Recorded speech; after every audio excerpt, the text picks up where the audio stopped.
Fadilah yang ketiga, tauhid ibadah akan menjadi sebab kebahagiaan di dunia dan di akhirat. Dan tauhid ibadah juga merupakan sebab paling besar yang menciptakan kelapangan dada dan ketenangan jiwa.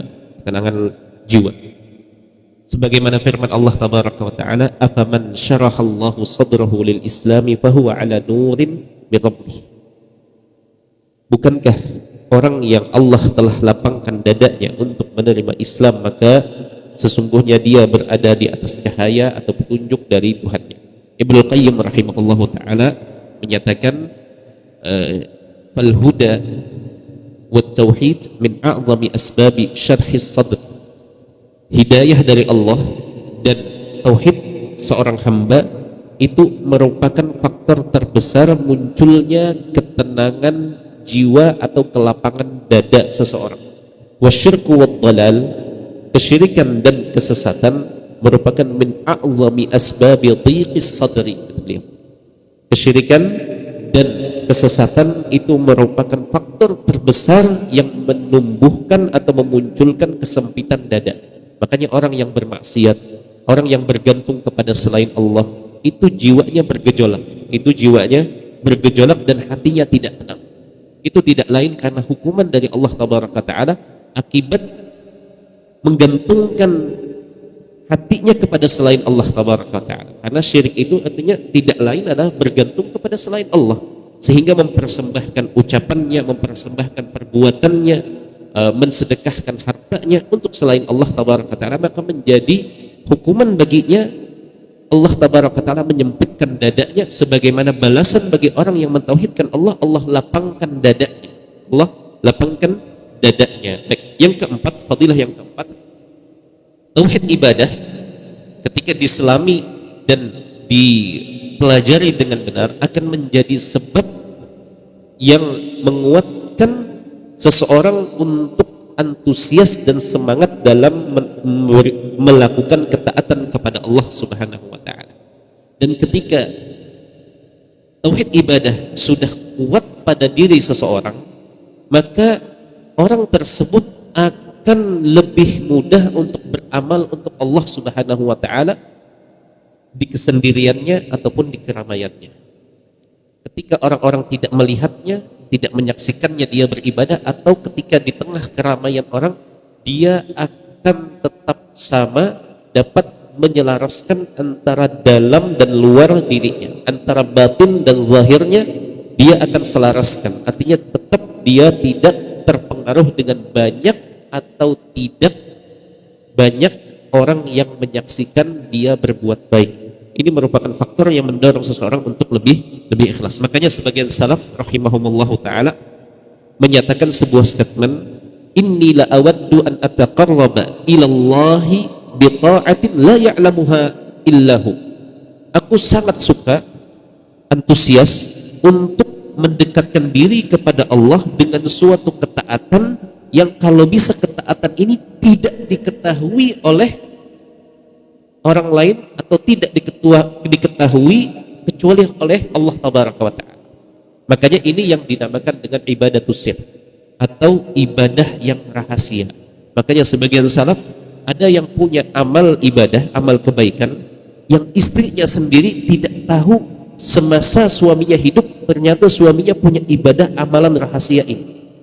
Amalan rahasia ini. Ini artinya luar biasa seseorang dalam menyembunyikan ibadah dan dia menjaga keikhlasan tersebut agar tidak diketahui oleh selain Allah tabaraka.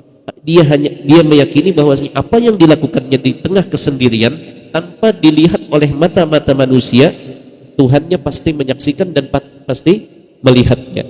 Dan ini yang kalau bisa ini menjadi pengingat kami pribadi dan untuk ikhwas sekalian, kalau bisa kita punya paling tidak minimal satu amalan rahasia yang kita rutinkan dan kita usahakan, upayakan semasa kita hidup dan tidak diketahui sekalipun itu dari pasangan hidup kita ataupun dari anak-anak kita sendiri.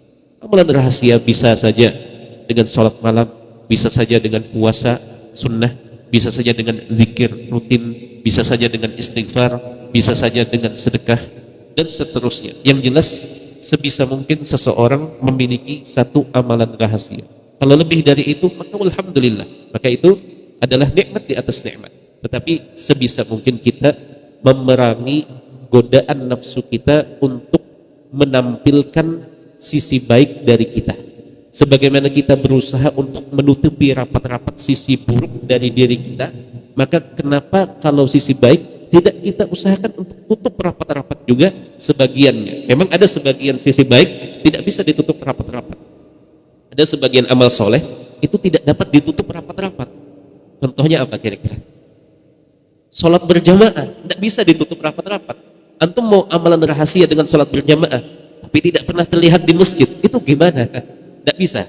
Jadi ada sebagian amal soleh itu tidak bisa ditutup rapat-rapat, tetapi sebagian amal soleh sangat berpotensi untuk bisa disembunyikan dari pandangan manusia. Baik, itu yang keempat. Fadilah yang kelima, ikhwas sekalian yang dirahmati Allah, adalah tauhid ibadah yang tertanam kuat pada diri seseorang akan memudahkannya untuk melakukan berbagai amal kebaikan, meninggalkan berbagai bentuk kemungkaran, dan akan menghiburnya dikala cobaan datang.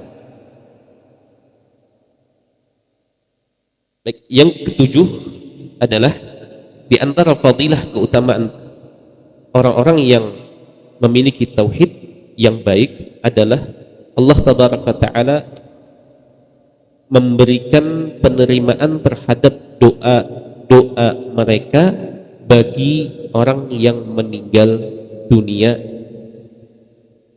Maksudnya di sini sebagaimana hadis yang dikeluarkan oleh Imam Muslim rahimahullahu taala, Nabi sallallahu alaihi wasallam bersabda, "Ma min rajulin muslimin yamutu fa yaqumu ala janazatihi 40 rajulan."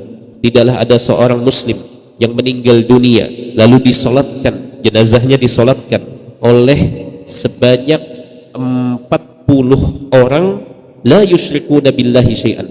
40 orang ini tidak menyekutukan Allah tabaraka wa taala sedikit pun, illa syafa'ahumullahu fi, melainkan Allah tabaraka wa taala akan menerima doa mereka bagi si mayit. Apa biasanya doa jenazah itu?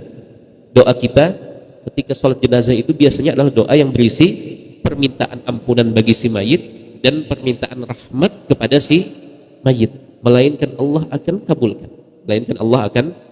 Ini menunjukkan sisi keutamaan orang-orang yang meninggal dunia dalam keadaan disolatkan oleh orang-orang yang bertauhid kepada Allah tabaraka ta'ala.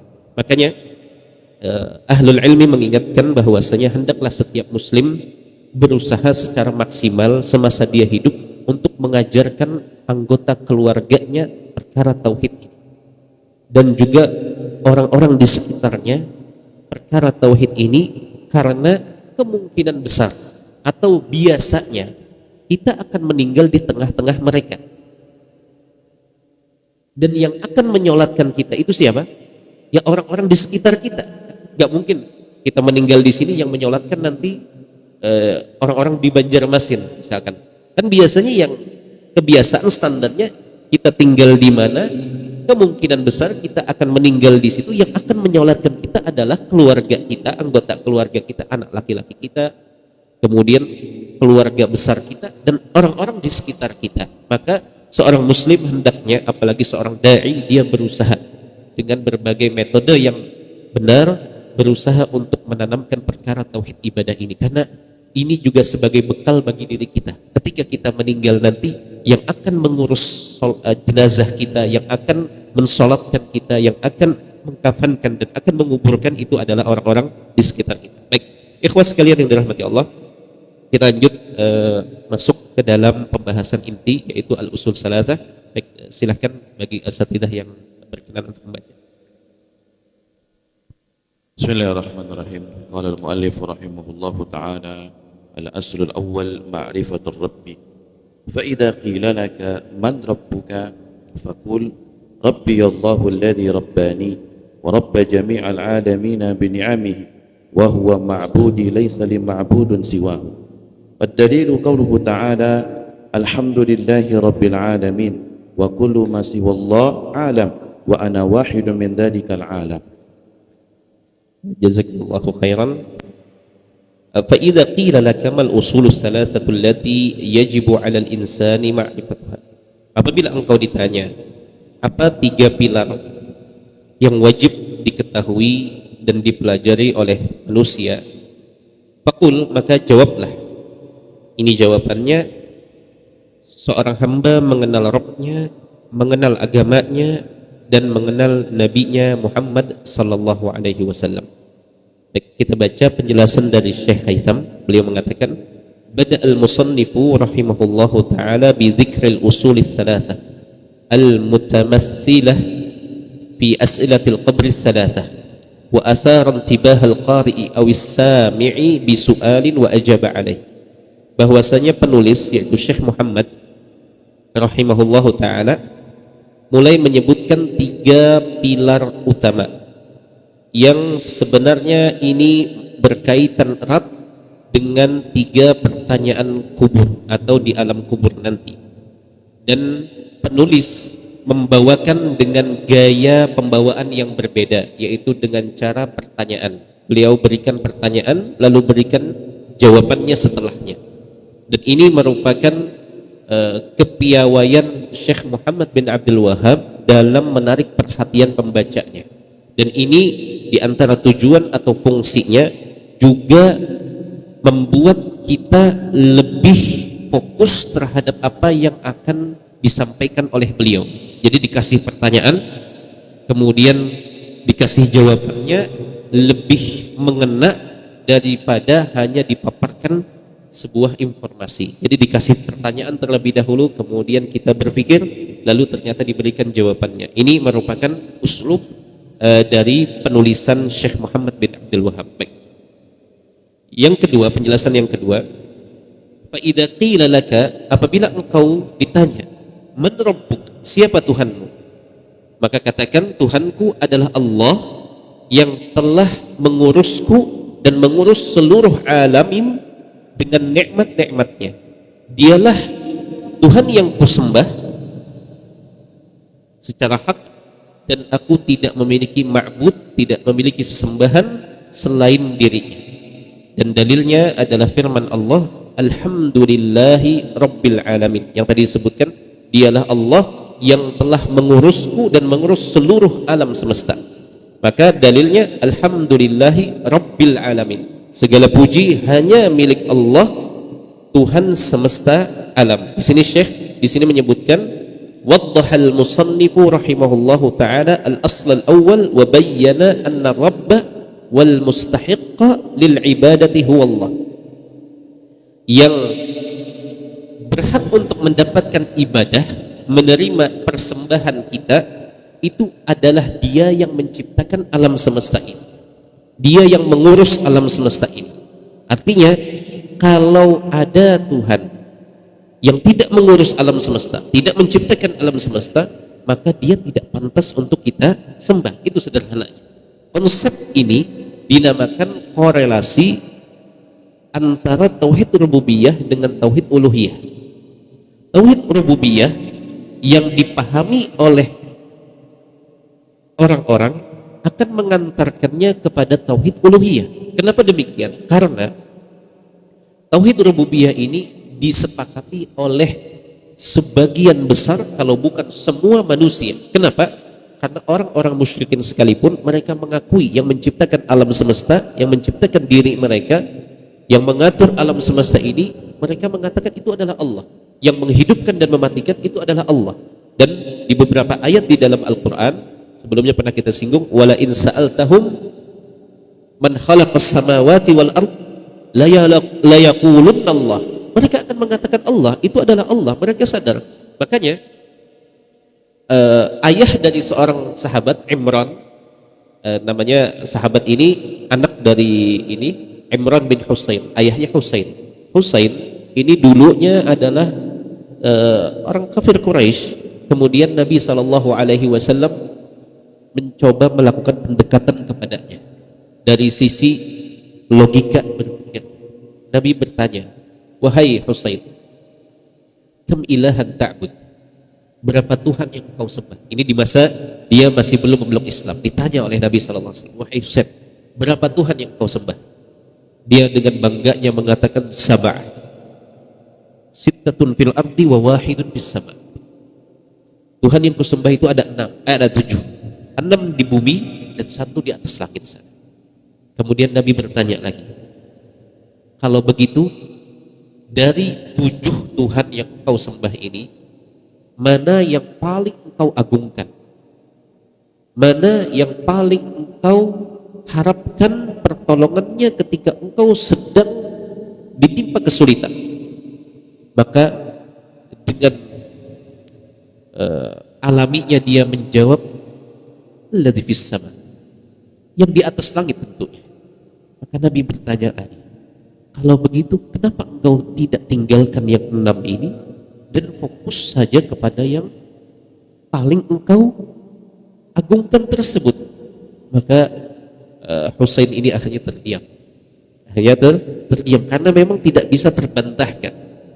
Tidak bisa terbantahkan. Dan itulah akhirnya menjadi pembuka dari masalah keislamannya. Baik, asatidzah sekalian yang dirahmati Allah, maka tauhid rububiyah akan mengantarkan kepada tauhid uluhiyah. Jika boleh membahasakan dengan bahasa yang lebih sederhana begini, ketika kita masuk ruangan ini, anggaplah ini adalah ruangan tauhid rububiyah. Kita mengenal bahwasanya yang menciptakan alam semesta itu adalah Allah, yang menghidupkan itu adalah Allah, yang mematikan adalah Allah, yang mengatur rizki adalah Allah, yang menaikkan derajat dan menurunkan derajat, yang membuat kaya dan memiskinkan, itu semua adalah Allah tabaraka wa ta'ala. Kita sadar tidak ada Tuhan yang lain yang berbuat hal-hal demikian selain Allah tabaraka wa ta'ala. Ketika kita sudah mengetahui isi dari ruangan ini, maka ada pintu yang mengantarkan kepada ruangan berikutnya. Setelah kita memahami isi dari ruangan ini, kita masuk kepada ruangan berikutnya melalui pintu ini, dan pintu ini tidaklah dapat diakses kecuali melalui pintu tauhid rububiyah ini. Maka ketika kita masuk kepada pintu berikutnya, di ruangan berikutnya, kita temukan itulah tauhid uluhiyah.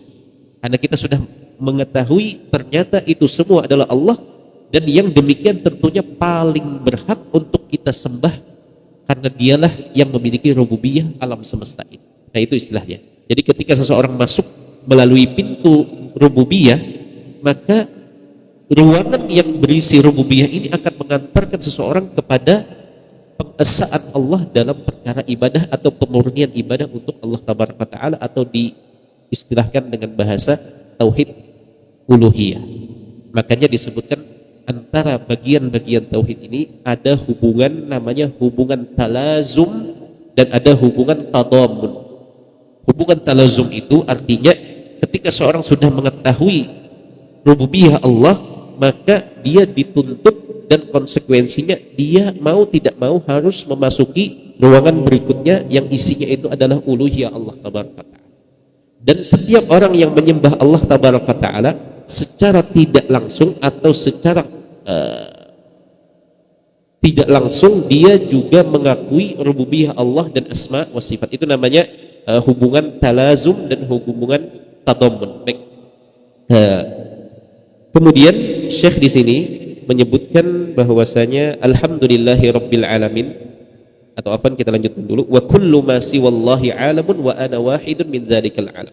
Dan setiap yang selain Allah itu adalah alam, dan aku adalah bagian dari satu dari bagian alam tersebut. Baik, kita baca penjelasan Syekh Haitham di sini. Alhamdulillahi rabbil alamin. Hadhil ayatu jama'at anwa'at tauhidis salatah. Ayat ini menggabungkan seluruh makna dari tauhid yang 3. Alhamdu fihi isbatu tauhidil asma wa sifat. Segala puji hanya milik Allah. Di situ terdapat penetapan tauhid asma dan sifat. Dari mana kira-kira? Ada yang bisa menangkap di sini?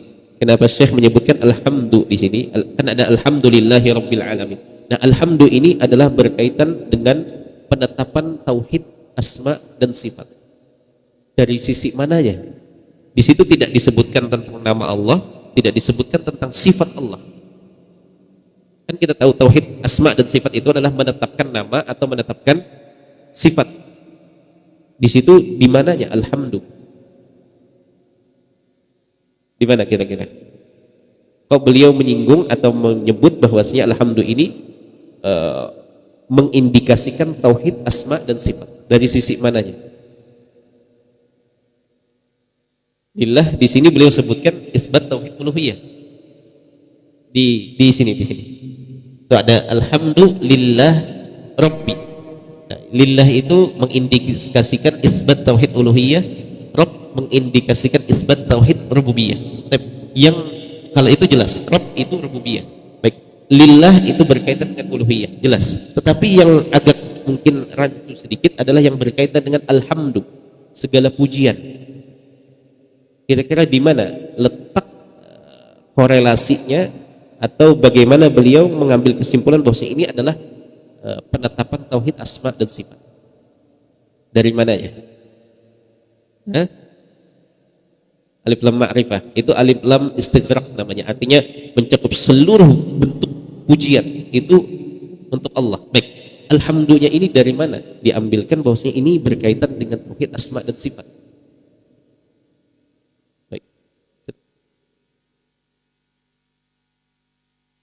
Semuanya pujian, hampir mendekati. Apa yang nama Allah yang berkaitan dengan pujian? Al-Hamid. Al-Hamid di antara asma Allah. Itu satu. Dari sisi itu masuk di sini bahwasanya Allah itu Al-Hamid. Dialah yang terpuji. Baik. Sisi yang lain, ikhwas sekalian yang dirahmati Allah, karena pujian itu tidaklah diberikan kecuali karena dua alasan. Yang pertama, karena lissifat al-jamilah, karena sifat-sifat Allah yang begitu indah dan begitu sempurna, maka Allah berhak untuk dipuji oleh kita semua. Alasan yang kedua, kenapa pujian ini berisi penetapan asma dan sifat, yang kedua adalah karena perbuatan-perbuatan Allah yang terpuji yang diberikan kepada kita semua.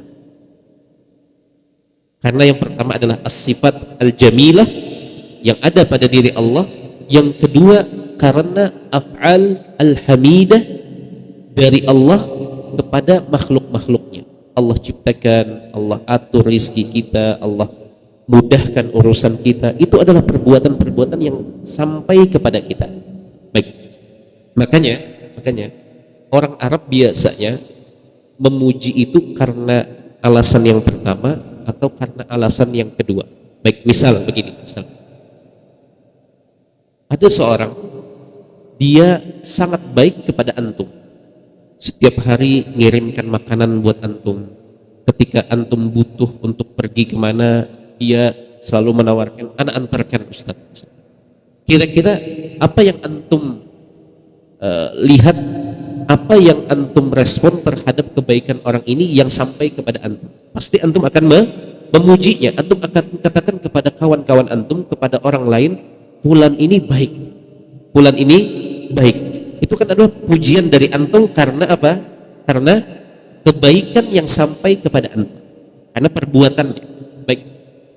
Contoh yang lain, dia tidak berbuat baik kepada antum, dia tidak pernah berbuat baik kepada antum, tapi antum memujinya, Misal ada seorang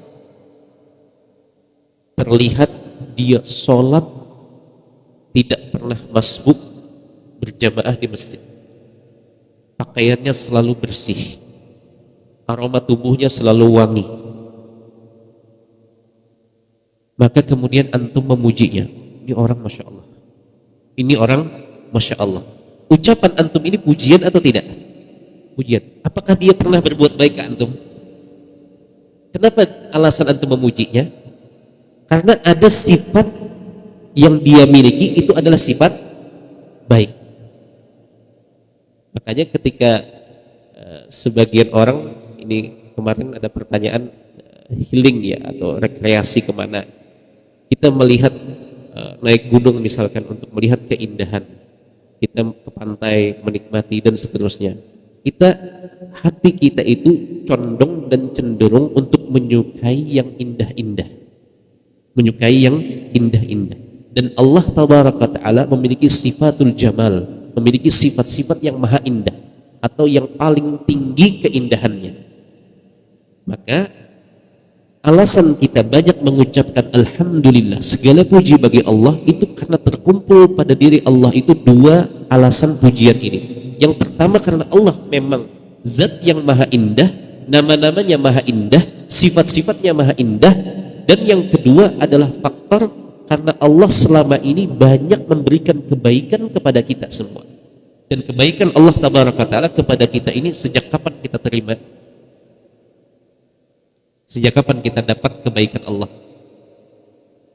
Sejak lahir? Salah. Salah sekali, sejak lahir. Sejak kita dalam kandungan, Allah sudah memberikan kebaikan-kebaikannya. Apa bentuk kebaikan-kebaikan Allah? Bukankah Allah tabaraka wa ta'ala yang mengatur dengan begitu sempurna, tidak ada cacat di situ. Kita berada dalam rahim atau perut ibu kita, masukan atau asupan nutrisi gizi tersalurkan kepada kita dan tidak sesuai dengan kehendak dari ibu kita. Artinya ibu kita tidak bisa menolak, tidak bisa mengatur apa yang tersalurkan kepada kita. Itu Allah tabaraka ta'ala yang sudah mengaturnya. Allah berikan rezeki kepada kita semenjak kita berada di dalam kandungan, sebelum kita bisa menggerakkan anggota badan kita, sebelum kita bisa mengatakan kata-kata kita, sudah Allah berikan rezeki. Dan itu kebaikan dari Allah atau bukan? Itu kebaikan dari Allah tabaraka wa ta'ala. Maka sudah sepantasnya seorang hamba mengucapkan alhamdulillah. Dan tadi alif lam tadi itu namanya alif lam istighraq.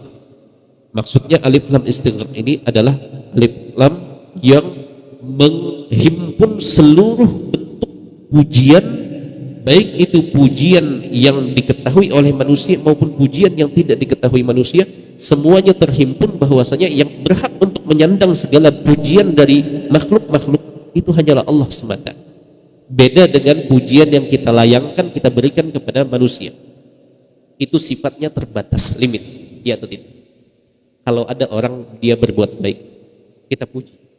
Ketika dia sudah tidak berbuat baik kepada kita, masih kita puji, kan terbatas. Ketika orang berbuat baik, kemudian dia terhenti dengan meninggal dunia, maka orang-orang akan berhenti memujinya. Atau ketika orang dia rajin sholat berjamaah, atau ketika orang punya perawakan yang bagus, indah, wajahnya, parasnya, rupawan, maka kita mungkin sebagian dari kita, masya Allah, memuji, ya kan? Ketika wajah itu kemudian la qadarullah misalkan kecelakaan, rusak wajah itu, muncul banyak jerawat, atau badannya menjadi kurus, kerontang, maka orang-orang tidak akan lagi terpana dan terpukau serta memuji terhadap bentuk fisik seseorang.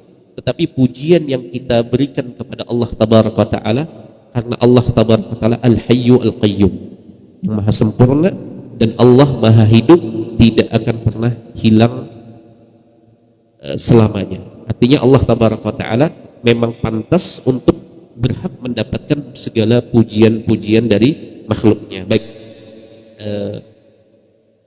itu dari dua sisi tadi. Kenapa beliau mengatakan di sini alhamdulillah, ini berkaitan dengan penetapan tauhid asma dan sifat. Adapun lillah, alhamdulillahi rabbil alamin, lillah ini berkaitan dengan penetapan tauhid uluhiyah, karena makna dari lillah itu berasal dari kata al-uluhiyah atau al-ilahiyah, artinya al-ma'bud, al-ubudiyah. Kemudian Rabb itu maknanya adalah berasal dari rububiyah, artinya pengurusan, menghidupkan, mematikan, menciptakan, memberikan rezeki, menguasai, dan seterusnya, makna-makna rububiyah. Baik. Kemudian kullu ma siwallahi makhluk, selain Allah itu pasti makhluk, karena Allah satu-satunya khaliq. Wa idza kuntu makhluqan la budda an aquma bi syukri al-khaliq al-mun'im al-mutafaddil. Kalau aku sudah menyadari hakikat diriku itu adalah makhluk, maka tugasku adalah bersyukur kepada Al-Khaliq yang menciptakanku dan yang telah melimpahkan banyak nikmat kepadaku selama ini. Baik, kita akan masuk ke dalam pembahasan bagaimana cara kita mengenal Allah, langkah kita mengenal lebih jauh Allah tabaraka wa ta'ala dalam hidup ini. Baik, silakan Ustaz. قال المؤلف رحمه الله تعالى فإذا قيل لك بما عرفت ربك فقل بآياته ومخلوقاته ومن آياته الليل والنهار والشمس والقمر ومن مخلوقاته السماوات السبع والأرضون السبع ومن فيهن وما بينهما والدليل قوله تعالى ومن آياته الليل والنهار والشمس والقمر لا تسجدوا للشمس ولا للقمر واسجدوا لله الذي خلقهن إن كنتم إياه تعبدون وقوله تعالى إن ربكم الله الذي خلق السماوات والأرض في 6 أيام ثم استوى على العرش يغشي الليل النهار يطلبه حثيثا والشمس والقمر والنجوم مسخرات بأمره ألا له الخلق والأمر تبارك الله رب العالمين والرب هو المعبود. Cukup satu. Fa idza qila laka bima arafta rabbak. Ketika engkau ditanya bagaimana caramu mengenal Tuhanmu, engkau tadi sudah tahu bahwasanya Tuhanmu itu adalah Allah yang telah menciptakan alam semesta, menciptakan dirimu, yang mengurusmu dan mengurus alam semesta ini. Sekarang pertanyaan berikutnya adalah bagaimana caramu mengenal Tuhanmu. Faqul, kata beliau, maka jawablah, caraku mengenal Tuhanku, mengenal lebih jauh Tuhanku tersebut adalah melalui ayat-ayat atau tanda. Ayat itu artinya tanda kebesaran Allah tabaraka wa ta'ala, wa makhluqatihi, dan melalui makhluk-makhluk ciptaan Allah. Dan di antara tanda kebesaran Allah tabaraka wa ta'ala, keagungan Allah, adalah adanya malam dan siang, adanya matahari dan bulan, dan di antara makhluk-makhluk ciptaan Allah itu adanya langit-langit yang 7 dan bumi-bumi yang 7, dan siapa saja yang ada di dalamnya dan di antara keduanya, di antara langit dan bumi. Dalilnya adalah firman Allah tabaraka wa ta'ala, dalil yang menunjukkan bahwasanya itu semua, malam, siang, matahari, bulan, langit, bumi, itu semua merupakan makhluk ciptaan Allah, dan bukti keberadaan dan kebesaran Allah tabaraka taala adalah ayat-ayat berikut yang dibawakan oleh Syekh di sini. Wa min ayatihi al-lailu wan-naharu wasyamsu wal-qamar la tasjudu lisyamsi wala lil-qamari wasjudu lillahi alladzi khalaqahunna in kuntum iyyahu ta'budun. Janganlah kalian sujud menyembah kepada matahari, dan jangan pula menyembah bulan. Sembahlah Allah yang telah menciptakan itu semua, yang menciptakan matahari dan bulan, itulah yang disembah. In kuntum iyyahu ta'bud, jika kalian memang betul-betul menyembah Allah tabaraka wa ta'ala. Baik, kita baca di sini penjelasan Syekh Haytham. Beliau menyebutkan syara'al muallifu fi dzikri majmu'atin minal ayatil kauniyyati wal makhluqatil lati tadullu ala wujudillah. Muallif di sini mulai menyebutkan sejumlah ayat, dan ayat yang dimaksud itu, ayat itu ada dua makna, ada dua jenis. Ada ayat kauniyah dan ada ayat syar'iyah. Ayat kauniyah adalah ayat-ayat atau tanda-tanda yang bersifat indrawi, Tadi disebutkan semua, langit ini bisa dilihat, bumi dapat dipijak, pergantian siang dan malam itu dapat disaksikan, kemudian planet-planet, kemudian hewan-hewan, manusia, tumbuh-tumbuhan, itu semua adalah ayat kauniyah, tanda bahwasanya mereka semua ada yang mengurusnya. Itu namanya ayat. Jenis yang kedua adalah ayat syar'iyah, sebagaimana asatidzah dan ikhwah sekalian ketahui, ayat syar'iyah, ayat atau tanda yang sifatnya syar'i. Maksudnya di sini adalah kalamullah, perkataan Allah yang disebutkan di dalam Al-Qur'anul Karim. Itu adalah ayat. Dan juga selain Al-Qur'anul Karim, dari kitab-kitab suci sebelum Al-Qur'anul Karim. Baik, itu pembagian ayat-ayat yang Allah turunkan, Allah perlihatkan, Allah perdengarkan bagi hamba-hambanya untuk mengingatkan seluruh hamba kepada Allah Subhanahu wa ta'ala. Dan yang dimaksud oleh Syekh Muhammad bin Abdul Wahab dalam perkataan beliau ini, bagaimana cara mengenal Allah, maka di sini beliau menyebutkan melalui ayat-ayatnya dan melalui makhluk-makhluknya. Ayat-ayat yang dimaksud beliau lebih mengarahkan kepada ayat yang mana? Ayat syar'iyah atau ayat kauniyah? Kauniyah di sini. Karena ketika beliau menyebutkan ayat-ayat di sini disebutkan malam, siang, matahari, bulan. Itu adalah ayat kauniyah atau syar'iyah? Kauniyah. Ayat kauniyah. Baik. Dan dalil yang disebutkan ini masuk ke dalam ayat syar'iyah. Baik. Karena ini adalah ayat-ayat Al-Qur'an. Baik. Kemudian beliau menyebutkan di sini, Syekh Haitham di sini, allati tadullu ala wujudillahi ta'ala wallati tusbit annahu la rabba wala khaliqa wala ma'buda bihaqqin illallah wa saqa 'alaiha al-adillah minal Qur'an kama hiya mazkuratun fil matni. Baik. Wa kullu makhluqin huwa ayatun ala wujudillahi subhanahu wa ta'ala. Setiap makhluk itu menjadi pertanda keberadaan Allah Subhanahu wa ta'ala sebagai penciptanya, karena tidak ada sesuatu yang tercipta dengan sendirinya. Makanya Imam Abu Hanifah disebutkan, Imam Abu Hanifah rahimahullahu ta'ala ketika itu diajak debat tentang keberadaan Tuhan di alam semesta oleh sebagian orang yang menganut paham ateisme atau salah satu bentuk ilhad, tidak mengakui keberadaan Tuhan. Maka mereka minta untuk dibuka dialog dengan Imam Abu Hanifah rahimahullahu ta'ala. Maka akhirnya tercapailah kesepakatan mengenai waktu dan tempat untuk pertemuan tersebut. Disebutkan dengan redaksi disebutkan, artinya di sini mungkin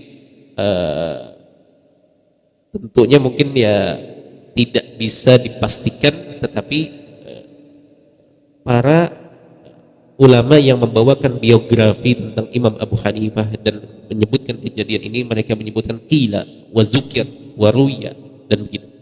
Baik. Pada saat itu sengaja Imam Abu Hanifah sengaja memperlambat dirinya dan sengaja terlambat dari waktu yang sudah ditentukan. Kemudian ketika itu akhirnya beliau datang terlambat dan memang itu disengaja oleh beliau. Ketika itu mereka protes, kenapa kau terlambat? Mungkin kalau terlambatnya 5 menit mungkin masih dimaklumi, mungkin terlambatnya cukup jauh jaraknya. Maka mereka protes. Maka Imam Abu Hanifah mengatakan bahwasanya tadi, kata beliau, ketika aku mau berangkat dari rumah, aku melihat itu pohon-pohon tiba-tiba tertebang dengan sendirinya, kemudian batang-batang kayu ini kemudian tersusun dan berjalan ke arah sungai, lalu terbentuklah sebuah perahu atau sampan. Lalu aku pun naik ke situ. Lalu dia berjalan dengan sendirinya sehingga aku bisa sampai, tetapi agak terlambat karena menunggu itu semua baru sampai ke tempat kami. Apa respon mereka? Mustahil, kata mereka, tidak mungkin kayak gitu. Ya sudah, selesai debatnya. Kan mereka mengatakan, mereka meyakini apa? Alam semesta ini tercipta sendirinya. Tidak ada yang menciptakan. Mereka kan menganut paham ateisme. Tidak ada pencipta, kata mereka. Allah itu tidak ada. Nah, daripada susah payah, mereka tidak akan mau mental ayat-ayat Al-Quran, kalaupun dibawakan mereka tidak mau. Ya sudah, dilakukan pendekatan dengan yang seperti ini. Akhirnya apa? Sudah selesai. Mereka membantah sendiri keyakinan mereka. Kata mereka tidak mungkin pohon kemudian bersatu lalu membentuk menjadi sampan atau perahu. Tidak mungkin, pasti harus ada yang membuat. Maksud Imam Abu Hanifah, demikian pula alam semesta ini, makhluk-makhluk yang ada di dalamnya itu pasti ada penciptanya, tidak mungkin tercipta dengan sendirinya. Baik, ini sekedar tambahan faedah. Baik. Maka di sini setiap makhluk merupakan tanda keberadaan Allah. Makanya Allah Tabaraka Ta'ala menyuruh kita wa fi anfusikum, dan pada diri kalian itu juga ada tanda kebesaran Allah Tabaraka Ta'ala, di mana kita tahu diri kita ini disebutkan wallahu ta'ala alam dari sisi kedokteran atau ilmu medis, bahwasanya saking sempurnanya Allah Tabaraka Ta'ala menciptakan tubuh manusia. Selain tubuh kita ini, sebagiannya ada yang bergerak dengan sendirinya tanpa kehendak kita. Jadi iradah, kehendak manusia, ini masuk dalam pembahasan bab takdir sedikitnya. Iradah, kehendak manusia itu ada dua jenisnya pada diri manusia. Ada yang memang berjalan dan terjadi dengan kehendak manusia, ada yang bagian dari tubuhnya ini bergerak tanpa dikehendakinya, bergerak dengan sendiri. Contoh yang bergerak dengan kehendak manusia itu adalah seperti duduk, berdiri, mengangkat tangan, mengeluarkan suara, dan seterusnya. Itu sesuai dengan kehendak kita. Tetapi ada bagian tubuh kita ini yang berfungsi dan berjalan dengan sendirinya tanpa ada campur tangan kehendak kita di situ. Apa contohnya? Jantung memompa sendiri. Ada yang bisa menghentikan jantungnya setumat kemudian jalan lagi dengan kehendaknya? Tidak ada kan? Semua berjalan dengan sendirinya tanpa campur tangan kehendak manusia. Baik. Nah, ikhwas sekalian yang dirahmati Allah, dari sisi ilmu medis disebutkan bahwa saking sempurnanya tubuh manusia ini, itu sel-sel dapat beregenerasi sendiri, dapat mengobati dirinya sendiri. Mengobati dirinya sendiri, kecuali satu yang tidak dapat diobati di bagian tubuh ini. Apa? Kalau tulang kan nanti tulang dapat menyatu. Ada satu bagian tubuh yang tidak dapat beregenerasi sendiri. Apa kira-kira?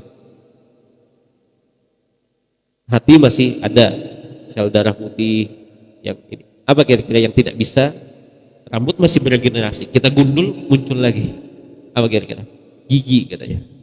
Gigi tidak bisa tumbuh lagi. Kalau sudah yang kedua sudah, tapi bagian-bagian yang lain sel itu terus dapat meregenerasi dirinya. Baik, ini diantara kesempurnaan ciptaan Allah Subhanahu wa Ta'ala. Makanya kita diperintahkan tidak hanya melihat keluar, tetapi melihat diri kita. Ternyata penciptaan Allah pada manusia itu begitu sempurna, begitu istimewa, sampai-sampai tidak ada yang dapat menandingi ciptaan-ciptaan Allah Subhanahu wa Ta'ala. Makanya di sini disebutkan wa kullu makhluqin huwa ayatun ala wujudillah. Setiap makhluk itu adalah tanda terhadap keberadaan Allah atau keagungan kebesaran Allah Tabaraka wa Ta'ala. Silakan Ustaz baca yang dua. Wa rabbu huwal ma'bud. Wa rabbu huwal ma'bud. والدليل قوله تعالى يا أيها الناس اعبدوا ربكم الذي خلقكم والذين من قبلكم لعلكم تتقون الذي جعل لكم الأرض فراشا والسماء بناء وأنزل من السماء ماء فأخرج به من الثمرات رزقا لكم فلا تجعلوا لله أندادا وأنتم تعلمون. قال ابن كثير رحمه الله تعالى الخالق لهذه الأشياء هو المستحق للعبادة. Jazakumullahu khairan.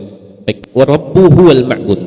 Dan Rabb maksudnya adalah pencipta, pemilik alam semesta beserta isinya, berarti dialah yang berhak untuk disembah. Apa dalilnya? Kata beliau, dalilnya ayat berikut ini, ayat dalam surat Al-Baqarah 21 dan 22. Ya ayuhan nasu u'budu rabbakumul ladzi khalaqakum walladzina min qablikum la'allakum tattaqun. Wahai sekalian manusia, sembahlah Tuhan kalian. Dan kata Ibnu Abbas radhiyallahu taala anhu, setiap ayat yang menyebutkan tentang perintah u'budu, maka itu disempitkan maknanya kepada makna apa? Wahidu. Apa wahidu? Tidak hanya sekedar ibadah, tetapi murnikan ibadah itu hanya untuk Allah. Nah, kata Ibnu Abbas radhiyallahu taala anhu, sahabat yang mulia, beliau mengatakan, kullu mawdi'in fi kitabillah, setiap tempat atau setiap ayat yang menyebutkan perintah u'budu, sembahlah, maka itu maknanya adalah wahidu, tauhidkan Allah. Maksudnya tidak hanya sekedar menyembah, tetapi harus memurnikan persembahan ini untuk Allah. Artinya ibadah itu dimurnikan untuk Allah Subhanahu wa ta'ala dan tidak diberikan kepada selainnya. U'budu rabbakum alladzi khalaqakum walladzina min qablikum la'allakum tattaqun. Sembahlah atau murnikan persembahan kalian untuk Tuhan kalian yang telah menciptakan kalian dan orang-orang sebelum kalian agar kalian bertakwa. Dialah yang telah menjadikan bumi menjadi hamparan untuk berpijak dan langit sebagai naungan atau atap, dan menurunkan dari langit itu air, dan dengan air tersebut Allah tabaraka ta'ala menumbuhkan buah-buahan dari tanaman-tanaman, rizqan lakum, sebagai rizki bagi kalian.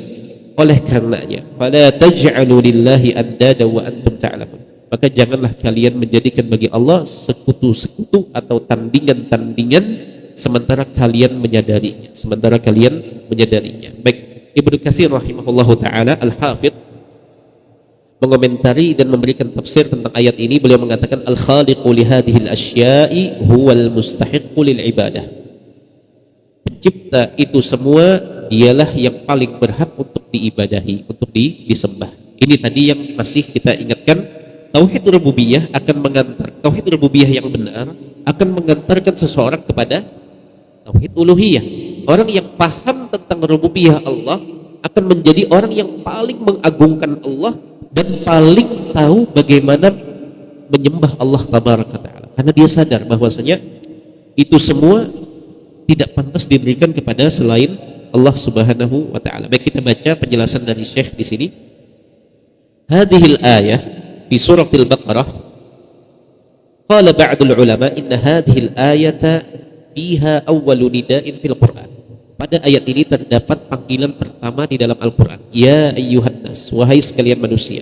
Wa fiha, dan ayat ini juga menjadi awwalu fi'li amrin fil Quran, dan ayat ini pula dari surat Al-Baqarah ini menjadi perintah pertama di dalam Al-Quranul Karim. U'budu ay wahidu. Nah, lihat di sini. Ini disebutkan u'budu artinya wahidu. Wa fiha awwalu nahyin fil Quran, dan pada ayat ini pula terdapat larangan pertama di dalam Al-Quran. Fala taj'alu lillahi andada wa antum ta'lamun. Janganlah kalian menjadikan bagi Allah sekutu-sekutu. Ini adalah larangan dari berbuat syirik. Baik, ikhwah sekalian atau asatidzah sekalian yang dirahmati Allah. Jadi kesimpulannya, ayat ini mengandung 3 poin. Poin yang pertama adalah panggilan pertama di dalam Al-Quran adalah ada pada ayat ini. Yang kedua adalah perintah pertama di dalam Al-Quran ada pada ayat ini. Dan yang ketiga adalah larangan pertama dari Al-Quran di dalam Al-Quran ada pada ayat ini. Nah, lantas ini ayat nomor 21. Sebelum itu berarti ada 20 ayat dari surat Al-Baqarah. Dan sebelum surat Al-Baqarah ada surat Al-Fatihah. Lihat di situ. Tidak ada sebelum dari ayat ini, tidak ada perintah sebelumnya. Isinya adalah keterangan, berita, dan pujian kepada Allah tabaraka wa ta'ala. Dan isinya permintaan kepada Allah, tetapi belum diawali dengan perintah Allah tabaraka. Permintaan, isinya permintaan. Contoh ini, surat Al-Fatihah itu kan isinya setengahnya pujian dan setengahnya lagi permintaan. Apa permintaan kita? Ihdinas siratal mustaqim. Sebagaimana dalam hadis bahwasanya ja'altus salata baini wa baina abdi nisfain. Aku jadikan salatnya hambaku ini menjadi 2 bagian. Yang dimaksud dalam salat dalam hadis ini itu adalah bacaan surat Al-Fatihah, bukan salat secara umum. Tapi maknanya kata para ulama adalah bacaan Al-Fatihah yang dibaca oleh seorang hamba ketika salatnya. Ja'altus salata baini wa baina abdi nisfain. setengah-setengah. Setengahnya untukku, kata Allah, dimulai dari alhamdulillahi rabbil alamin arrahmanir rahim maliki yaumiddin, itu isinya adalah puji-pujian kepada Allah, dan kata Allah ini untukku. Adapun setengah sisanya dari surat Al-Fatihah yang dibaca oleh seseorang ketika sholatnya, itu kata Allah itu untuk hambaku, wali abdi ma sa'al, dan bagi hambaku apa yang dia minta, apa yang kita minta dari bacaan surat Al-Fatihah tersebut, yaitu ihdinas siratal mustaqim, ya Allah tunjukilah kami jalan yang lurus, jalan yang ini, yang ini, yang ini. Baik, ini maknanya. Baik, artinya dari surat Al-Fatihah saja isinya adalah pujian dan permintaan kita. Belum ada perintah dari Allah Tabaraka Ta'ala, belum ada. Surat Al-Baqarah, awal surat Al-Baqarah adalah alif lam mim dzalikal kitabu la raiba fihi, isinya adalah berita. Kapan mulai ada perintah dari Allah? Maka di ayat ke-21. Jika tidak percaya bisa buka kembali mushaf, akan kita temukan bahwasanya belum ada perintah itu kecuali di ayat 21 ini. Makanya para ulama menyebutkan ya ayyuhan nasu ubudu rabbakum, ini adalah ayat pertama yang isinya itu adalah panggilan, yang kedua adalah perintah, dan yang ketiga adalah larangan, terkumpul pada ayat nomor 21 dari surat Al-Baqarah ini. Baik, dan ini adalah ayat yang ketika kita buka mushaf maka kita temukan ini di awal-awal. Baik, kita tambahkan faedah lain, ikhwas sekalian yang dirahmati Allah, bahwasanya rububiyah, Rabb itu berasal dari makna rububiyah. Rububiyah itu merupakan haknya Allah Tabaraka Ta'ala, di mana Allah Tabaraka Ta'ala berbuat apapun yang dikehendaki, dan perbuatan-perbuatan Allah itu sangatlah banyak dan tidak terbatas, tidak terbatas. Dan rububiyah Allah, kata para ulama, terbagi menjadi dua. Ada rububiyah ammah dan ada rububiyah khassah. Rububiyah ammah adalah segala perbuatan Allah yang sifatnya itu berkaitan dengan seluruh makhluk ciptaan Allah, dan pengaturan hidup seluruh makhluk, itu rububiyah ammah. Sama seperti rezeki umum dengan rezeki khusus. Apa bedanya rezeki dengan rububiyah? Kalau rezeki itu berkaitan dengan rezeki, tapi kalau rububiyah itu lebih luas lagi. Rezeki adalah bagian dari rububiyah Allah, karena rububiyah Allah tidak hanya mengurusi rezeki, tetapi rububiyah Allah itu bermacam-macam, menciptakan, menghidupkan, mematikan, dan seterusnya. Itu adalah berkaitan dengan rububiyah Allah. Rizki adalah bagian dari rububiyah, bagian dari rububiyah. Jadi yang pertama adalah rububiyah ammah. Ini sifatnya universal, mencakup dan berlaku kepada seluruh makhluk, baik itu yang beriman maupun yang tidak beriman, yang taat kepada Allah maupun yang tidak taat kepada Allah, baik itu manusia, jin maupun selain dua bangsa ini. Baik, faedah yang berikutnya disebutkan la tasjudu lisyamsi wala lil qamar, janganlah kalian sujud kepada matahari dan bulan. Ini sebagai tambahan di bagian yang ini, tetapi sujudlah kepada Allah. Dan sujud kita ketahui setelah kita ambil bahwasanya sujud itu adalah meletakkan ini, meletakkan dahi dan anggota tubuh yang di situ menjadi tumpuan seseorang ketika sedang sujud. Maka jangan kita meletakkan dahi kita ke tanah untuk selain Allah Tabaraka wa Ta'ala. Baik, para ulama menyebutkan sujud itu ada 3 jenisnya. Sujud ada 3 jenisnya. Apa saja kira-kira sujud? Jadi kita ini sujud itu karena 3 alasan. Apa kira-kira? Sujud syukur, Masya Allah, barakallahu fiik. Iya betul, sujud syukur, sujud tilawah, terus yang satu lagi sujud sholat. Maksudnya sujud sholat yang pertama nih. Baik, itu 3 jenis sujud atau 3 alasan seorang hamba bersujud kepada Tuhannya. Yang pertama adalah sujud sholat, kemudian yang kedua adalah sujud tilawah, Dan yang ketiga adalah sujud syukur, sebagai ungkapan dia bersyukur kepada Allah Tabaraka Ta'ala atas kedatangan nikmat atau tercabutnya musibah. Seseorang bersyukur kepada Allah Tabaraka Ta'ala. Jadi tidak hanya ketika mendapatkan kabar gembira atau nikmat yang sampai kepada kita bersujud, tetapi kita sembuh dari sakit yang berat, kita dapatkan musibah, kemudian musibah itu hilang, diangkat oleh Allah, kita juga boleh untuk sujud kepada Allah Tabaraka wa Ta'ala. Baik, pertanyaannya, kalau sujud dalam sholat sudah jelas, sujud tilawah jelas. Baik, pertanyaannya, sujud syukur, ini sekedar tambahan.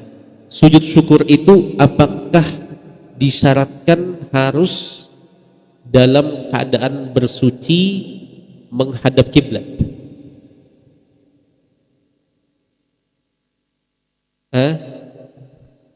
Tidak. Jawabannya iya. Tidak. Maksudnya sujud syukur tidak seperti sujud sholat. Seseorang kapan dia dapat berita gembira pertama kali, maka dia dibolehkan untuk langsung sujud kepada Allah Tabaraka Ta'ala sebagai ungkapan bahagianya terhadap karunia yang datang dari Allah Tabaraka Ta'ala. Maka dia bersujud walaupun tidak dalam keadaan berwudu, karena sujud syukur itu tidak seperti sujud salat. Dia bersujud, kemudian pertanyaan yang berikutnya, walaupun tidak dalam keadaan bersuci ataupun tidak menghadap kiblat, tidak masalah, karena yang penting dia bersujud sebagai ungkapan syukurnya. Baik, yang kedua pertanyaannya, apakah ada bacaan khusus dalam sujud syukur? Apa kira-kira? Atau jangan-jangan kita belum pernah sujud syukur nih? Ada yang pernah sujud syukur? Bacanya apa biasanya? Baik, kata para ulama, tidak ada bacaan khusus, tidak ada bacaan khusus ketika sujud syukur. Yang penting gerakan itulah yang dinamakan sujud syukur, sebagai ungkapan kita berbahagia dan kita letakkan bagian termulia, bagian yang paling dijaga, yaitu kepala kita dan secara khusus dahi kita ini, untuk diletakkan ke tanah sebagai ungkapan syukur kepada Allah Subhanahu wa Ta'ala. Baik, kita lanjut. Sekarang kita masuk jenis-jenis ibadah. Kan kita tadi tahu bahwasanya yang berhak untuk menerima ibadah kita adalah yang menciptakan alam semesta, yang punya rububiyah terhadap alam semesta ini, dan itu adalah Allah Subhanahu wa Ta'ala. Sebagaimana pernyataan dari Al-Hafidh Ibnu Katsir bahwasanya yang menciptakan atau yang melakukan itu semua dialah yang berhak mustahil ibadah. Baik, ikhwas sekalian yang dirahmati Allah. Oh iya, tadi lupa tentang ayat ini. Ayat yang tadi ini faedah yang ketiga, tambahan. Ayat yang ketiga, inna rabbakumullahu alladzi khalaqas samawati wal arda fi sittati ayyamin tsumma istawa 'alal arsy. Baik, ada faedah yang menarik dari Allah Tabaraka Ta'ala menciptakan langit dan bumi ini selama 6 hari atau 6 periode atau 6 hari. Hikmah yang terkandung di dalamnya itu Allah Tabaraka Ta'ala disebutkan oleh ahlul ilmi bahwasanya hikmahnya atau tujuannya, Allah Tabaraka Ta'ala ingin memberikan pesan kepada hamba-hambanya untuk tidak terburu-buru atau tidak tergesa-gesa dan selalu mematangkan segala sesuatu dari keputusan. Apakah Allah Tabaraka Ta'ala, pertanyaannya, apakah Allah tidak mampu menciptakan langit dan bumi dalam sekejap mata? Sangat mampu. Allah sangat kuasa untuk menciptakan langit dan bumi dalam sekejap. Tetapi Allah Tabaraka Ta'ala menetapkan untuk menciptakan langit dan bumi ini dalam 6 hari atau dalam 6 masa. Makanya Allah Tabaraka Ta'ala mengingatkan, innama amruhu idza arada syai'an ay yaqula lahu kun fayakun. Sungguhnya Allah Tabaraka Ta'ala apabila menghendaki sesuatu ada, maka Allah tinggal mengatakan kun, adalah, terjadilah, maka akan ada sesuatu tersebut. Disebutkan sebagai tambahan faedah, dan ini diambilkan dari syarahnya Syekh Saleh Al-Fauzan. Beliau menyebutkan bahwasanya penciptaan langit dan bumi ini diawali pada hari Ahad dan berakhir pada, kalau mulainya hari Ahad berarti 6 hari Jumat, dan hari Jumat inilah terdapat banyak sekali keistimewaannya, di mana hari Jumat ini Nabi Adam diciptakan, kemudian di hari Jumat ini pula Nabi Adam diturunkan. Artinya hari Jumat ini menjadi sayyidul ayyam, menjadi pemuka atau hari terbaik dalam sepekan. Itu adalah hari Jumat, dan ini sekaligus menepis anggapan sebagian orang bahwasanya kalau malam Jumat itu adalah malam yang horor angker. Ini dari mana? Justru malam Jumat adalah malam yang kaum muslimin berbahagia, karena ini adalah malam yang istimewa. Di dalamnya terdapat banyak sekali keistimewaan. Sampai di hari Jumat, di siangnya ada sholat Jumat, kemudian di malamnya seseorang dapat beribadah kepada Allah Tabaraka Ta'ala. Bahkan di antara keistimewaan hari Jumat, sebagaimana ikhwas kalian ketahui, orang yang meninggal di hari Jumat, apa keutamaannya? Atau di malam Jumat, karena malam itu masuknya maghrib kemarin, karena dalam bulan Hijriyah itu malam itu dihitung sejak terbenamnya matahari pada hari sebelumnya. Berarti maghrib kemarin itu sudah masuk Jumat, sampai nanti maghrib hari ini itu habis waktu Jumat. Orang yang meninggal di malam Jumat atau di hari Jumat, maka apa keutamaannya? Termasuk tanda husnul khatimah, dan wallahu a'lam, sebagian disebutkan terhindarkan dari azab kubur. Tapi ini ada perdebatan di kalangan ulama, karena yang terhindarkan dari fitnah kubur itu adalah para nabi, para rasul, dan juga para syuhada. Para syuhada karena terdapat nas dari Nabi SAW, karena mereka sudah membuktikan keimanan mereka. Di mana pembuktian itu? Di mana? Di medan perang mereka. Orang kalau dia tidak kuat imannya, tidak bisa membuktikan, mungkin kalau tidak kuat dia akan lari, akan kabur duluan ketika bertemu dengan musuh yang jumlahnya berkali-kali lipat. Makanya di antara keutamaan syahid adalah dia bebas atau lolos dari fitnatul kubur. Kenapa? Karena tujuan dari fitnah kubur atau pertanyaan kubur itu adalah untuk menguji keimanan. Sementara orang yang syahid di medan pertempuran, berjuang untuk Allah Tabaraka wa Ta'ala, dia sudah membuktikan itu. Karena dia tetap berdiri dengan kedua kakinya untuk menyambut serangan-serangan musuh, walaupun mungkin hatinya takut gemetaran, dia tetap bertahan sampai akhirnya dia menemui kematiannya. Adapun fitnah kubur itu atau pertanyaan kubur itu diberikan dan berlaku kepada selain mereka. Baik, wallahu taala alam. Apakah nanti itu pembahasan cukup panjang? Apakah anak kecil, kemudian orang yang mohon maaf, orang kalau istilah sekarang ODGJ juga akan ditanya tentang fitnah kubur atau tidak? Itu pembahasan yang cukup mendalam atau cukup rinci, mungkin tidak perlu kita buka di sini. Baik. Silahkan Ustaz, kita lanjutkan. Masuk, kita fokus kembali anwa'ul ibadah. Setelah kita tahu berarti ibadah-ibadah itu tidak boleh diserahkan kepada selain Allah, maka di paragraf berikutnya penulis atau Syekh Muhammad bin Abdul Wahab mengajak kita untuk memahami apa saja itu ibadah, apa saja yang masuk dalam kategori ibadah kepada Allah Tabaraka Ta'ala. Silakan. قال المؤلف رحمه الله تعالى: وأنواع العبادة التي أمر الله بها مثل الإسلام والإيمان والإحسان، ومنه الدعاء والخوف والرجاء والتوكل والرغبة والرهبة والخشوع والخشية والإنابة والاستعانة والاستعاذة والاستغاثة والذبح والنذر وغير ذلك من أنواع العبادة التي أمر الله بها كلها لله تعالى. والدليل قوله تعالى: wa annal masajida lillahi fala tad'u ma'allahi ahada. Cukup Ustaz, jazakumullahu khairan. Baik. Di paragraf ini Syekh mulai membawakan penjelasan tentang jenis-jenis ibadah. Beliau menyebutkan dan macam-macam ibadah yang Allah perintahkan itu seperti Islam, iman, ihsan. Nanti kita akan masuk penjelasan Islam, iman dan ihsan pada asal yang kedua, pada pilar yang kedua. Baik. Dan di antara ibadah juga adalah ad-du'a, doa.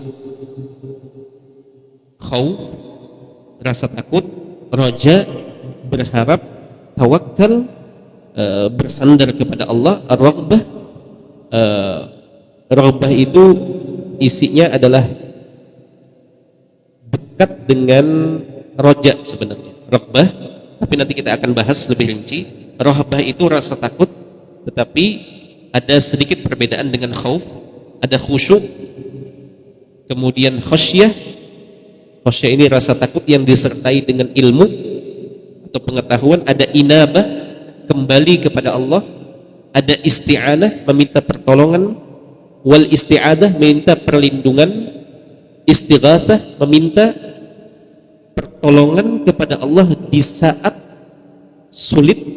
Wadzabahu, menyembelih. Wan nazar, bernazar, dan selainnya dari jenis-jenis ibadah yang Allah perintahkan. Semuanya harus dipersembahkan untuk Allah Subhanahu wa ta'ala. Dan dalilnya adalah wa annal masajida lillahi fala tad'u ma'allahi ahada. Maka janganlah engkau berdoa atau meminta kepada selain Allah di samping engkau minta kepada Allah.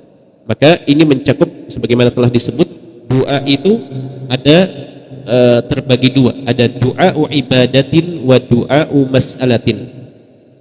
Ada doa ibadah, ada doa permintaan. Doa ibadah di sini disebutkan doaun bilisanil hal, minta dengan kondisi seperti sholat, puasa, dan haji. Secara tidak langsung kita minta surga kepada Allah melalui sholat kita, melalui puasa kita, melalui haji kita. Baik.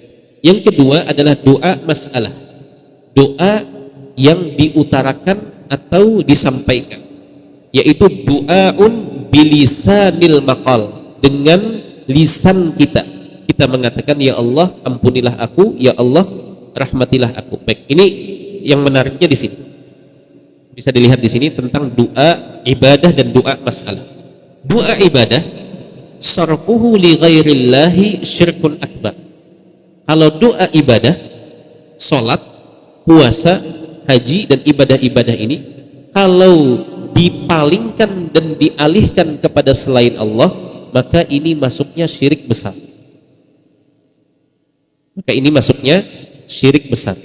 Adapun doa masalah, doa masalah itu doa kita meminta. Maka kata Syekh di sini hukmuhu fihi tafsil, hukumnya itu ada rinciannya. Ada dua, ada yang syirik besar, ada yang syirik kecil. Jadi dalam doa meminta itu ternyata ada dua, tidak langsung dikatakan ini adalah syirik besar. Perlu diperhatikan di sini. Adapun yang doa ibadah tadi, maka ini turunannya kalau dipersembahkan kepada selain Allah maka jadi hukumnya itu syirik besar. Baik.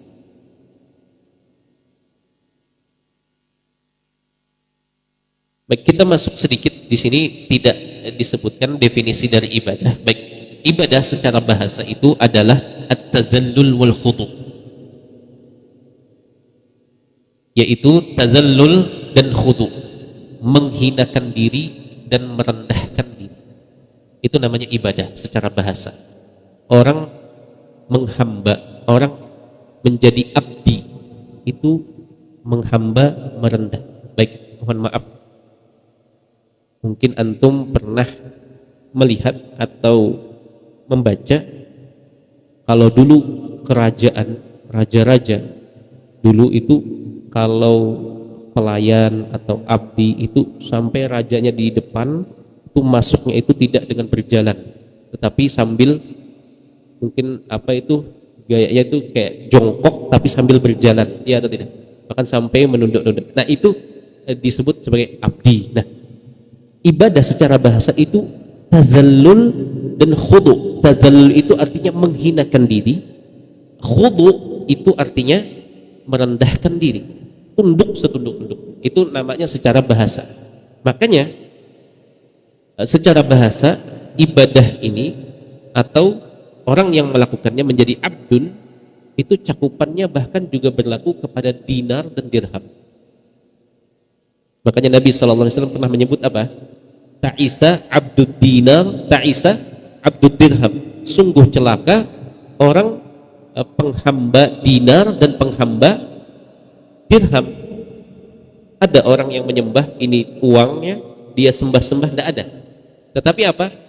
Kecondongan hatinya, ketundukan hatinya, dan ambisi terbesarnya itu adalah harta, maka menjadikan dirinya seperti hambanya dinar dan dirham ini.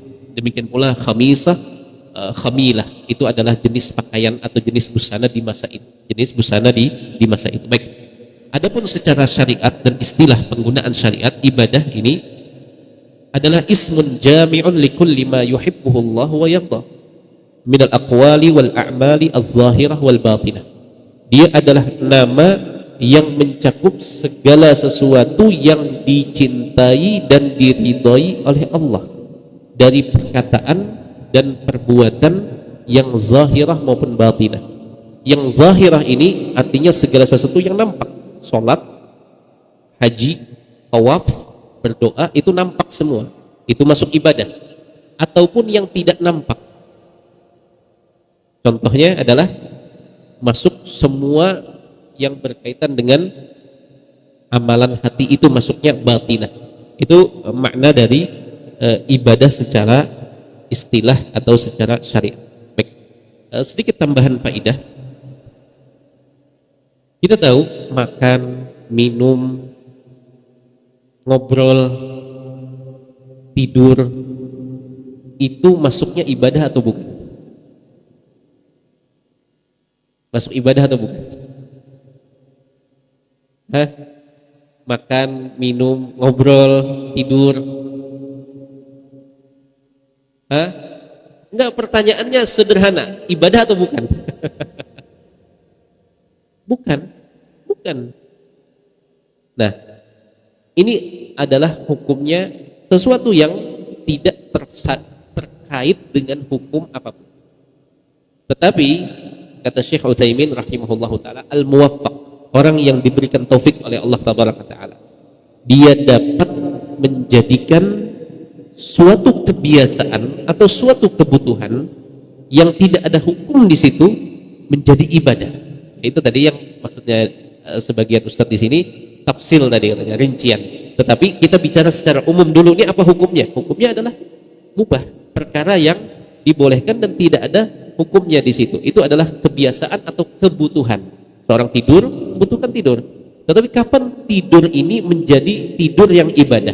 Kapan makan ini makan yang ibadah? Kapan minum ini minum yang ibadah? Baik, ini ketika diniatkan untuk apa?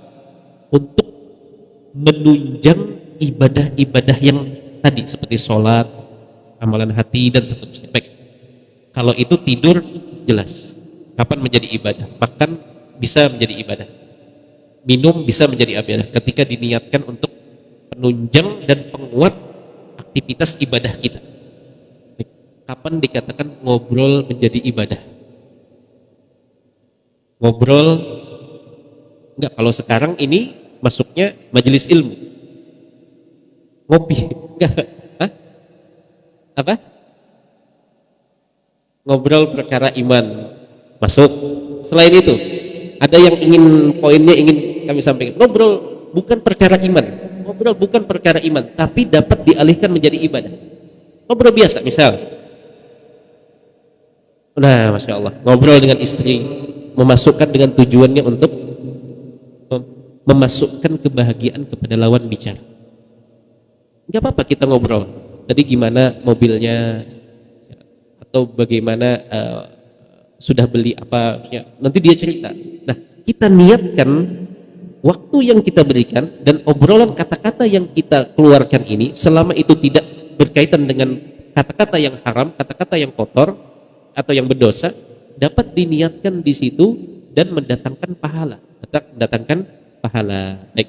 Tetapi kalau ngobrol di kajian ilmu itu bukan pahala, walaupun tempatnya istimewa. Baik. Ini makanya Syekh Utsaimin rahimahullahu taala menyebut al-muwaffaq, orang yang diberikan taufik oleh Allah tabaraka taala, yastati'u ay yaj'al aklahu ibadah, dapat menjadikan makannya, aktivitas makan itu menjadi ibadah, minum menjadi ibadah, pakaian pun dapat menjadi ibadah, kemudian keluar masuk dari suatu tempat menjadi ibadah. Bahkan kata beliau, ini yang tadi kami sampaikan, mukhatabatun nas, mengajak bicara, meluangkan waktu untuk ngobrol biasa, bukan berkaitan dengan agama, ngobrol biasa dapat menjadi ibadah. Yumkin ayyaj'alaha ibadah, kata beliau, dapat dijadikan ibadah oleh orang yang muwaffaq. Walinadriba masalan bil akli kaifa yakunu ibadah. Kita akan contohkan, kata Syekh Utsaimin, bagaimana menjadikan aktivitas makan menjadi ibadah, kata beliau, dengan 4 niat. Dengan 4 niat. Apa saja ini? Yang pertama, kata beliau, ayyanwiya bihi imtithala amrillahi ta'ala. Yang pertama, dia niatkan untuk melaksanakan perintah Allah. Apa perintah Allah? Bukankah di dalam Al-Qur'anul Karim Allah memerintahkan kulu washrabu, makan, minumlah, itu perintah Allah tabaraka ta'ala. Yang kedua adalah ayyanwiya al-hifadha ala baqaihi ala ruhihi. Dia berniat atau dia meniatkan dari makannya ini untuk menjaga keberlangsungan hidupnya, menjaga keberlangsungan hidupnya. Yang ketiga atau yang kedua ini, bukankah seseorang menghilangkan nyawanya atau menempatkan dirinya pada tempat-tempat yang di situ ada tahlukah, itu dilarang di dalam agama. Maka ketika dia menempatkan dirinya dalam hal-hal yang menjaga kebugaran, kesehatan dan keberlangsungan hidupnya, itu berarti kalau dia niatkan demikian, dia dapat pahala. Baik, yang ketiga adalah at-taqawi ala ta'atillah.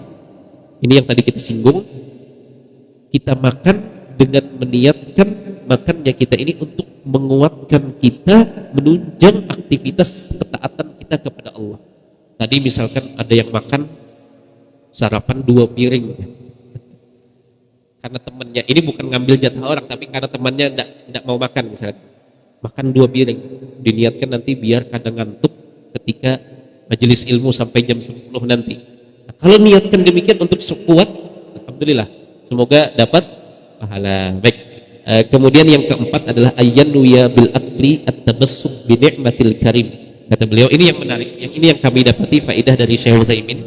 Beliau menyebutkan yang keempat, seseorang meniatkan ketika makan tersebut, seseorang benar-benar menikmati karunia dan nikmat dari Allah tabaraka wa ta'ala. Bagaimana maksudnya?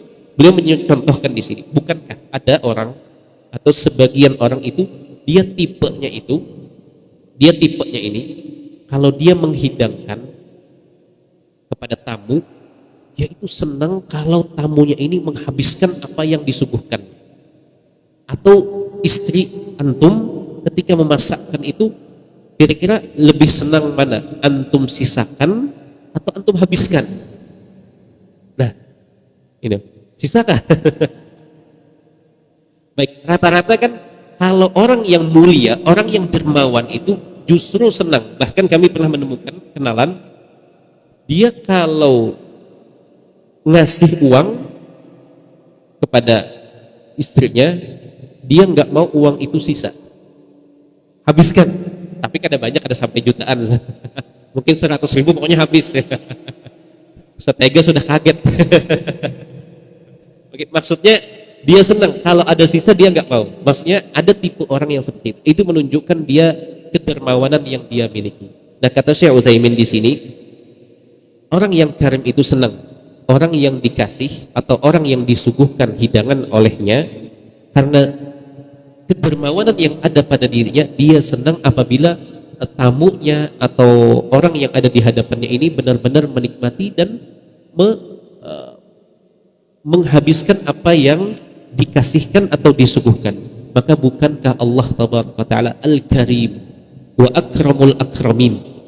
Ketika nikmat yang Allah berikan kita nikmati dan kita niatkan untuk betul-betul dioptimalkan dalam menikmati nikmat tersebut, karena ini berasal dari Allah tabaraka wa taala, maka seseorang bisa diganjar pahala atas niat tersebut. Baik, ini yang disebutkan oleh Syekh Utsaimin di dalam Majmu' Fatawa beliau di juz yang ke-7. Baik, kita lanjut. Sudah habis ke habis 7 menit lagi. Baik, kita selesaikan yang di sini tadi, masih berkaitan dengan rincian tadi, doa masalah. Kalau tadi ada doa ibadah, kalau diselewengkan kepada selain Allah, dia masuknya di situ syirik besar. Tapi di sini doa masalah, doa yang berisi permintaan. Di situ ada tafsir. Di sini pembagiannya lebih mudah bagi kita semua. Yang pertama, yang di sebelah kiri antum, fima yaqdir alaihi al-abdu. Kita minta sesuatu kepada orang lain, kita menyampaikan dan mengutarakan keinginan kita kepada orang lain dalam sesuatu yang dimampu, sesuatu yang dia mampu, dan itu harus terpenuhi syarat-syaratnya. Apa saja syarat-syaratnya? Yang pertama, di bagian sebelah kanan yang pertama itu, ayyakunal mad'u hayyan. Orang yang kita mintai tolong atau minta sesuatu kepadanya, itu syarat yang pertama dia harus hidup. Dia harus dalam keadaan hidup. Kharaja bihadzal qaidi al-mayyit. Maka kalau orang yang sudah meninggal tidak bisa dimintai apapun, maupun termasuk juga minta doa. Mungkin sebagian akan ada mengatakan, aku tidak minta sesuatu kepada yang telah meninggal ini, aku hanya minta dia mendoakan kepada Allah. Termasuk doa, orang yang sudah meninggal tidak mampu, kehilangan syarat pembolehan meminta sesuatu kepada selain Allah tabaraka. Itu syarat yang pertama. Apapun tidak bisa, mintakan ampun, mintakan doa kepada Allah, walaupun tidak meminta kepada dia, tapi meminta agar dia berdoa kepada Allah untuk kebaikan kita, itu juga sama. Orang yang sudah meninggal tidak punya kemampuan untuk itu. Beda halnya kalau masih hidup. Itu yang pertama, harus dalam keadaan masih hidup. Yang kedua adalah ayyakunal mad'u hadiran. Dia harus ada di lokasi, di tempat kita menyatakan permintaan tersebut. Artinya kalau kita minta sesuatu, misalkan ulun minta misalkan air putih, minta air putih kepada salah satu dari pian, maka syaratnya selain pian masih hidup, yang kedua pian ada di ruangan ini, bukan berada di misalkan di luar hotel ini atau di luar ruangan ini, di mana itu tidak tersampaikan permintaan ini. Nah, ini juga syarat yang kedua, harus ada di lokasi. Maka di sini beliau mengatakan kharaja bihadzal qaidi al-ghaib. Artinya orangnya masih hidup. Iya, syarat pertama terpenuhi, tetapi syarat yang kedua belum terpenuhi. Orangnya tidak ada di tempat, harus ada di tempat. Dan pada era zaman sekarang itu dapat dilakukan juga dengan lewat telepon. Apa contohnya? Orangnya masih hidup, dalam hal yang dimampu, dia tidak ada di tempat ini. Dia mungkin lagi di, misalkan Ustadz Janu lagi di Madinah misalkan, lagi umrah misalkan. Ada sesuatu yang dapat kita minta tolong, misalkan, Ustadz tolong kirimkan catatan ini. Nah, itu artinya sesuatu yang dimampu, walaupun tidak ada di tempat kita berada, tetapi itu dapat melalui panggilan telepon atau video call. Nah, ini masuk di zaman sekarang ini. Baik, tetapi yang ini adalah intinya tidak ada dan tidak tersampaikan dengan teknologi saat ini. Baik, yang ketiga syaratnya adalah ayyakunal mad'u qadiran. Dia harus mampu. Dia harus mampu terhadap sesuatu yang diminta tersebut sebagai batas sesuatu yang dimampu oleh manusia.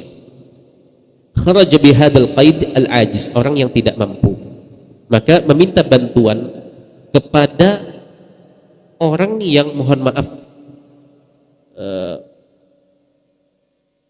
menderita penyakit stroke atau kelumpuhan, kita minta tolong untuk dibantu mengangkat barang, maka ini syarat ini tidak terpenuhi karena dia tidak mampu.